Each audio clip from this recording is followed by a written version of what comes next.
देखिए, विभिन्न मशीनों में अगर हम बात करें या स्पेशली अगर ऑटोमोबाइल इंजन में बात करें, तो जनरली ये रिक्वायर्ड होता है कि आप इच्छानुसार या जैसे भी नेसेसरी कंडीशन है या जो रिक्वायर्ड कंडीशन है उसके अनुसार आप मशीन को चलित अवस्था में ब्रेक लगा सकें या रोका जा सके, लेकिन आपका ट्रांसमिशन है जो इंजन है वो स्टॉप ना हो।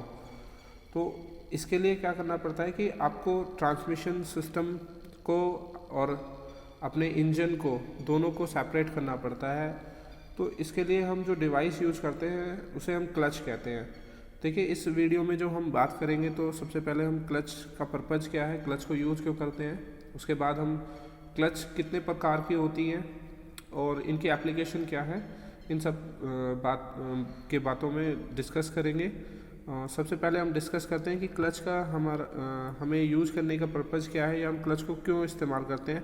देखिए, क्लच का जो इस्तेमाल करने का पर्पज़ है वो कुछ निम्न बातों के ऊपर निर्भर करता है। जैसे कि हमने डिस्कस किया वीडियो के स्टार्टिंग में कि जो आपको ट्रांसमिशन है वो अगर पावर का जो ट्रांसमिशन है वो रोकना है, यानी आपको ट्रांसमिशन सिस्टम जो कि आपके व्हील वगैरह और बाकी पार्ट होते हैं, और दूसरा आपका इंजन जहाँ पे पावर डेवलप हो रही है, इन दोनों को अगर आपको सेपरेट करना है तो इसके लिए आपको क्लच की ज़रूरत पड़ेगी।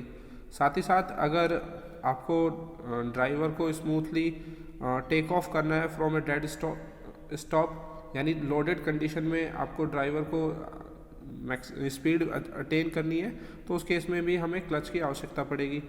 साथ ही साथ हमें अगर स्पीड में वेरिएशन लाना है या आरपीएम को वेरी करना है, तो उस केस में भी क्योंकि हमें आरपीएम को वेरी करने के लिए गियर का इस्तेमाल करना पड़ेगा, बट गियर का जो एंगेजमेंट होगा वो क्लच की हेल्प से होगा। साथ ही साथ क्लच का एक और पर्पज़ है कि आपकी जो स्लिप है वो हैवी लोड या मीडियम लोड के अंदर आप इस टेंडेंसी को ख़त्म कर सकते हैं। अगर आप क्लच का इस्तेमाल कर रहे हैं अपने ट्रांसमिशन और इंजन के बीच में, तो आप इसको ख़त्म कर सकते हैं। देखिए, क्लच की अगर हम बात करें तो clutch is a device use in transmission system of a vehicle to transmit rotary motion of one shaft when desired to the second shaft which are coincident with that of first.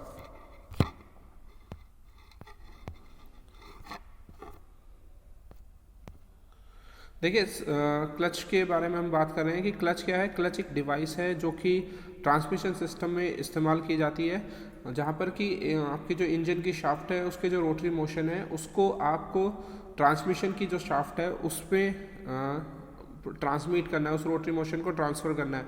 लेकिन ये जो transmission है ये आप अपनी desired, यानी जो भी ड्राइवर है वो अपनी डिज़ायर्ड या विल पर इसको ट्रांसमिशन को स्टॉप कर सकता है या ट्रांसमिट कर सकता है या संचार कर सकता है इस ऊर्जा का इंजन शाफ्ट से आपका मेन शाफ्ट जो ट्रांसमिशन शाफ्ट है वहाँ पर।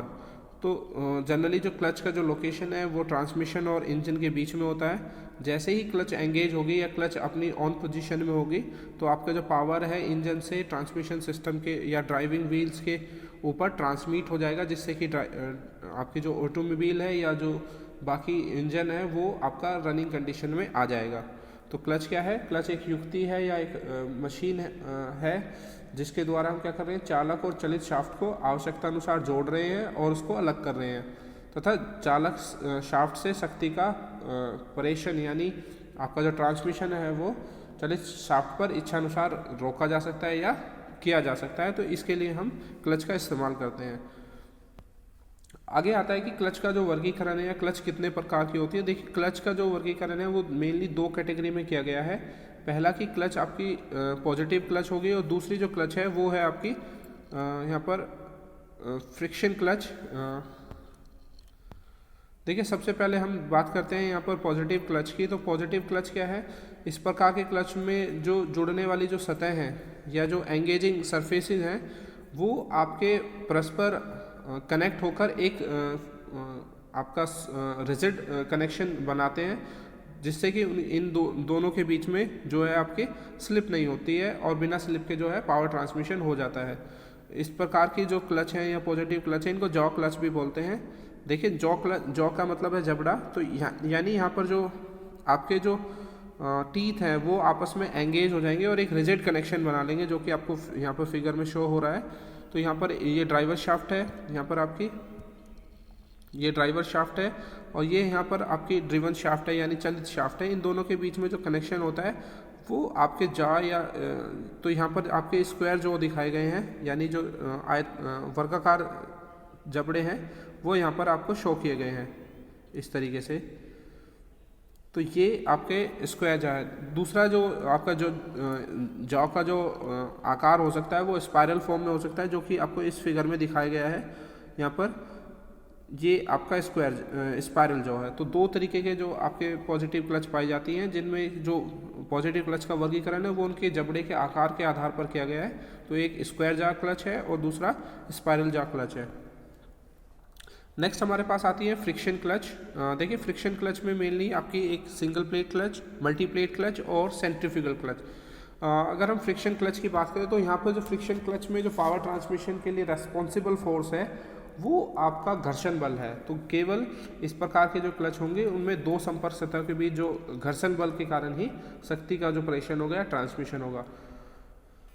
ऑटोमोबाइल में अगर हम बात करें तो इस प्रकार की जो क्लच हैं बहुत उपयोगी हैं। इन्हें शाफ्टों को जोड़ने और अलग अलग करने की बार बार हमें आवश्यकता पड़ती है, तो उसके लिए इस प्रकार की जो क्लच हैं वो आपकी ज़्यादा इम्पोर्टेंट हो जाती है या ज़्यादा यूजफुल है यहाँ पर इस कंडीशन में।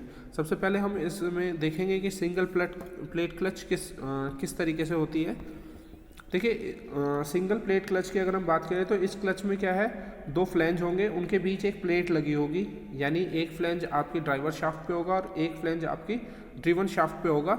और इन दोनों के बीच में क्या होगा, आपकी ये जो क्लच प्लेट है, सिंगल प्लेट है, ये आपकी लगी होगी।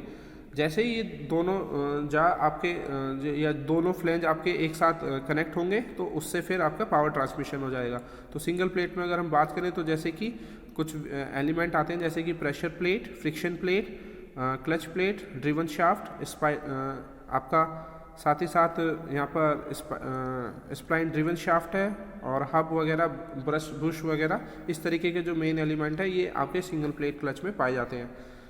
तो इस तरीके से आपका एक ब्लॉक डायग्राम दिखाया गया है यहाँ पर, जो कि फ्रिक्शन क्लच के या सिंगल प्लेट क्लच के लिए इस्तेमाल होता है। अब देखते हैं कि फ्रिक्शन प्लेट क्या है। Friction plate has a ring of friction material on either side. यानी फ्रिक्शन प्लेट क्या है, जो यहाँ पर आप फ्रिक्शन प्लेट या घर्षण प्लेट यूज कर रहे हैं वो आपकी एक तरीके से फ्रिक्शन मटेरियल है जिसके दोनों तरफ क्या है, फ्रिक्शन मटेरियल लगा हुआ है। Friction plate is attached to the splined hub which is free to slide axially on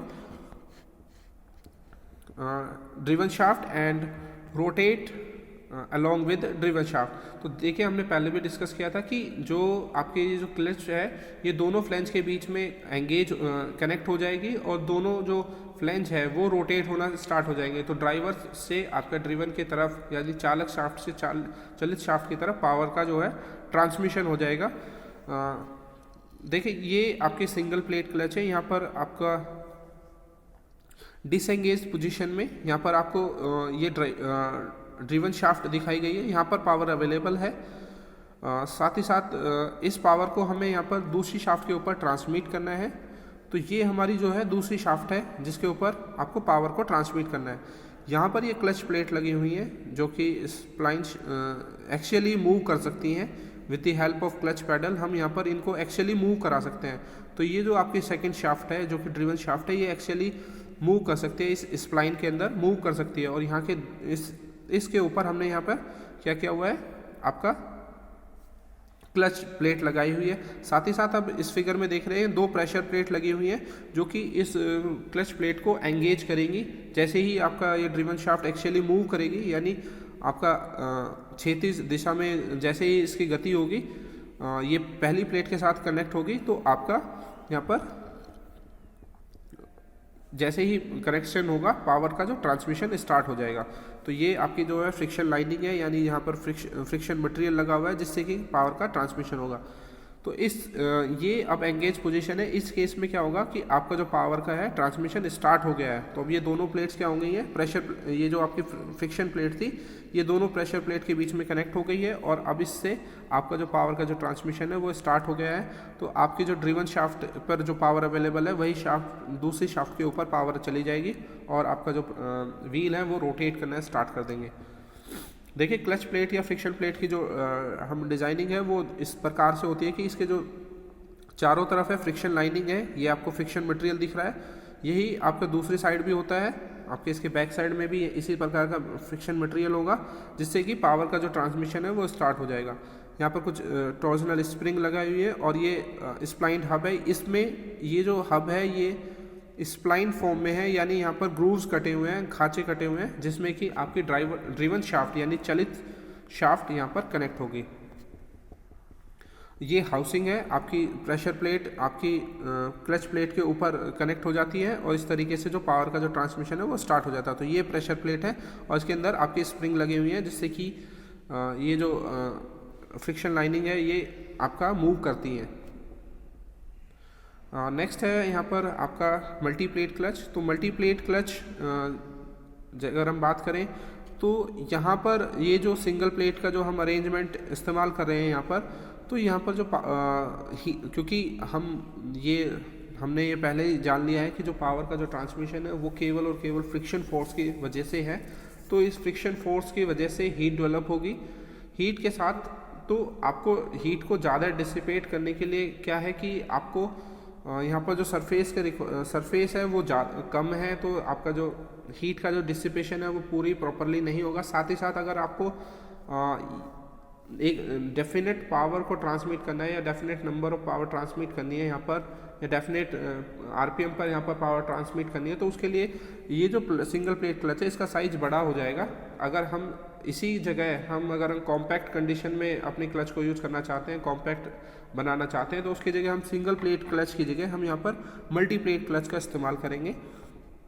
जो कि इसमें क्या होगा कि आपकी एक फ्रिक्शन प्लेट की जगह यहाँ पर एक से ज़्यादा फ्रिक्शन प्लेट कनेक्ट हो आएंगी और जिससे कि पावर का जो ट्रांसमिशन है वो बढ़ जाएगा। साथ ही साथ आपका जो हीट का जो डिसिपेशन है, फ्रिक्शन फोर्स की वजह से जो हीट जनरेट हो रही है, उत्पन्न हो रही है, उसका भी डिसिपेशन यानी उसको हम आसानी से डिसिपेट कर पाएंगे, निकाल पाएंगे और अपनी क्लच प्लेट की लाइफ को इम्प्रूव कर पाएंगे। तो इसलिए हम यहाँ पर मल्टी प्लेट क्लच का इस्तेमाल करते हैं। तो देखिए इसमें क्या है, इसमें 2 सेट्स ऑफ प्लेट्स हैं जो कि ड्राइविंग प्लेट्स हैं और ड्रिवन प्लेट्स के बीच में नंबर ऑफ प्लेट्स को हम अरेंज कर देते हैं जिससे कि पावर का जो ट्रांसमिशन है वो बढ़ जाता है, साथ ही साथ जो हीट का डिसिपेशन है वो भी इम्प्रूव हो जाता है। तो इस प्रकार की प्लेट से क्या है, इस प्रकार की जो प्लेट होंगी वो जनरली वहाँ यूज़ की जाएगी जहाँ पर आपका जो स्पेस की अवेलेबिलिटी है या जो जगह है जिसमें आप ये इस्तेमाल करना चाहते हैं वो कम है और आपको ज़्यादा पावर ट्रांसमिट करनी है, तो उस केस में आप इस प्रकार की जो क्लच प्लेट है उनका इस्तेमाल कर सकते हैं। तो इस केस में जो पावर का जो ट्रांसमिशन होगा या टॉर्क की अगर हम बात करें तो that is equals to N mu WR, जहाँ पे N क्या है, नंबर ऑफ पेयर्स हैं जो कि ड्राइविंग फेस हैं, यानी जिस साइड से पावर ट्रांसमिट हो रही है वो number of face, into mu यहाँ पर फ्रिक्शन ऑफ कॉफिशेंट है, W यहाँ पर वेट है और यहाँ पर W और RM यहाँ पर रिवोल्यूशन पर मिनट है। तो इस तरीके से यहाँ पर W यहाँ पर क्या है, एक्शियल फोर्स है, म्यू आपका फ्रिक्शन कॉफिशेंट, N यहाँ पर नंबर ऑफ पेयर्स हैं ऑफ ड्राइविंग फेस और RM क्या है, रिवोल्यूशन पर मिनट है। तो इस प्रकार से टॉर्क की वैल्यू यहाँ पर बढ़ जाएगी। तो यहाँ पर आप देख रहे हैं कि यहाँ पर 6 नंबर ऑफ फेसेज हैं जो कि पावर के लिए रेस्पॉन्सिबल है। ठीक है, 1 यहाँ से प्रेशर प्लेट के साथ कनेक्ट होता है तो इसके बीच में भी पावर ट्रांसमिट हो रही है, साथ ही साथ जो 2 है ये नंबर 3 के साथ कनेक्ट होगा, 3 4 के साथ। तो इस तरीके से नंबर ऑफ ड्राइविंग पेयर्स जो हो जाते हैं यहाँ पर इस केस में 6 पेयर्स हो जाते हैं जिससे कि पावर का जो ट्रांसमिशन है वो हो रहा है यहाँ पर। लेकिन अगर हम बात करें तो नंबर ऑफ प्लेट्स यहाँ पर, तो नंबर ऑफ ड्राइविंग पेयर्स यहाँ पर 6 हैं। तो इस प्रकार के मल्टी प्लेट क्लच जहाँ पर कि कॉम्पैक्ट स्पेस है और आपको पावर ट्रांसमिशन इंप्रूव करना है और साथ ही साथ हीट डिसिपेशन इंप्रूव करना है, तो उस केस में आप मल्टी प्लेट क्लच का इस्तेमाल करेंगे। Next cone clutch. तो कॉन क्लच में जो आपका जो शेप है वो आपका कोन की फॉर्म में हो जाता है, जो आपकी क्लच प्लेट का जो शेप है वो कॉन की फॉर्म में हो जाता है, बाकी कोई डिफरेंस नहीं है। इसी तरीके ये आपका कॉर्न क्लच का जो आपका फेस है वो आपका कॉर्न की फॉर्म में हो गया है यहाँ पर, और इस तरीके से जो पावर का ट्रांसमिशन है वो हो रहा है इस केस में। तो ये एक और टाइप है आपका सिंगल प्लेट क्लच या फ्रिक्शन प्लेट में, यहाँ पर कॉर्न क्लच का इस्तेमाल किया जा रहा है। तो कॉर्न क्लच में देखिए, कॉर्न क्लच में अगर हम पावर ट्रांसमिशन की बात करें तो ये जो सरफेस है ये अभी पहले आपका फ्लैट सरफेस था, यहाँ पर अब कॉर्न की फॉर्म में आ गया है। तो यहाँ पर जो पावर का जो ट्रांसमिशन है वो दैट इज़ यानी टॉर्क अगर की बात करें तो torque is equals to mu W R M cosec alpha. तो यहाँ पर जो पावर का जो ट्रांसमिशन है वो इस प्रकार से चेंज हो जाता है इन केस अगर हम कॉर्न क्लच का इस्तेमाल कर रहे हैं।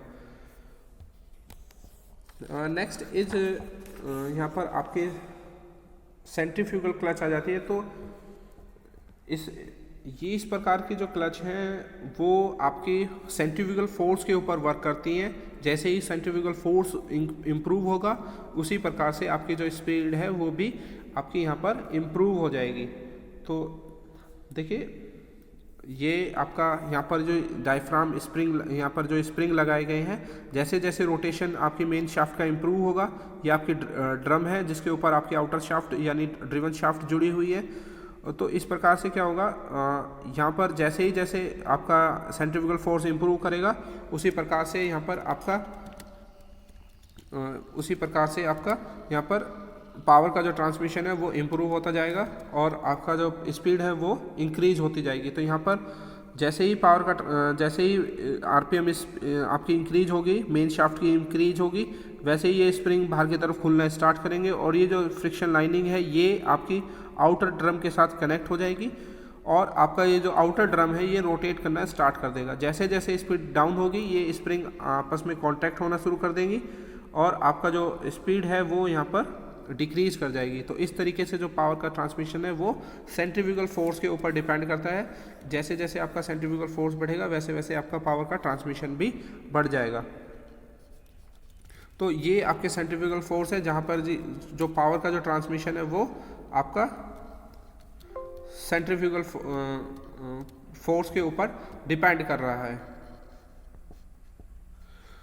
देखिए यहाँ पर आपका जो हमने डिस्कस किया था कि जैसे ही यहाँ पर टॉर्क यहाँ पर मेन शाफ्ट के ऊपर बढ़ेगा ये स्प्रिंग एक्सियली मूव करेंगी और इस वजह से क्या होगा, ये आउटर ड्रम जो है उसके साथ कनेक्ट हो जाएंगी, आउटर ड्रम के साथ कनेक्ट हो जाएंगे और ये जो आउटर ड्रम है ये रोटेट करना स्टार्ट करेगा। जैसे ही ये रोटेट करना स्टार्ट करेगा जो शाफ्ट इस ड्रम के साथ कनेक्ट हो रही है जो कि आउटर शाफ्ट है या ड्रिवन शाफ्ट है वो भी आपका मूव करना शुरू कर देगी, रोटेट करना शुरू कर देगी और जैसे जैसे आपका फोर्स इंक्रीज करेगा वैसे वैसे आपका ग्रिप यहाँ पर इन ड्रम और फ्रिक्शन लाइनिंग के बीच बढ़ती जाएगी और आपका जो पावर का ट्रांसमिशन है वो बढ़ जाएगा।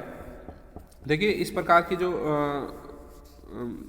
स्प्रिंग यहाँ पर आपकी क्लच है उसके अंदर कुछ रेडियल गाइड्स, स्लाइडिंग शूज और हेलिकल टेंशन स्प्रिंग लगी हुई हैं। जैसे जैसे फोर्स बढ़ता है वैसे वैसे आपके स्प्रिंग का एक्सपेंशन बढ़ जाता है यानी स्प्रिंग खुलना स्टार्ट कर देती है जो कि ड्रम के साथ कनेक्ट हो जाती है। यहाँ पर जो स्पाइडर है वो आपका यहाँ पर 4 रेडियल गाइड्स लगी हुई हैं जो कि ड्रिवन शाफ्ट के साथ कनेक्ट होती हैं और ये जो स्लाइडिंग शूज हैं ये आपका रेडियली स्लाइड कर सकते हैं और ये